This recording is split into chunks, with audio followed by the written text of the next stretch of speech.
Be sincere. Be honest. Buhata sa tinarong ang imong adlaw-adlaw nga buluhaton. Maayong adlaw kaninyong tanan. Ako si Father Randy Figuracion o sa Salesian Priest.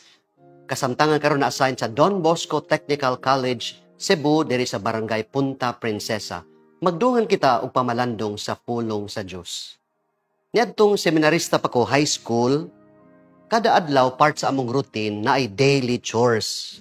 I-assign me, manglimpyo, manilhig, manghugas plato. Ang uban nga wa maanad, maglingkod-lingkod, magtindog-tindog.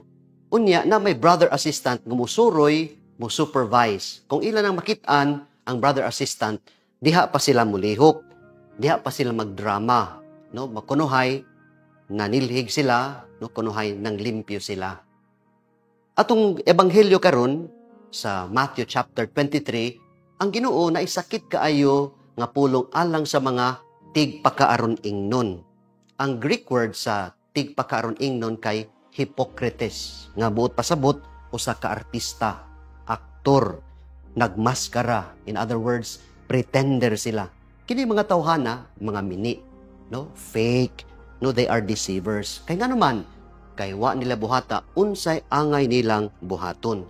They are servants of the eye. Nagtan-aw lang sila sa mga tao nga nagtan-aw pud kanila, ulipon sa mga mata. Mao ni ang hagit nato karong adlaw. Be sincere, be honest. Buhata sa tinarong ang imong adlaw-adlaw nga buluhaton. In other words, dili magligoy-ligoy. Do your duties extraordinarily well. Ang atong santo karon nga gipamalandungan si San Luis o siya kahari. He was also a loving dad, a faithful husband. He was a wise and generous king. Maayo siya magdumala no sa iyang gingharian. Mao na malipayon ang tanan.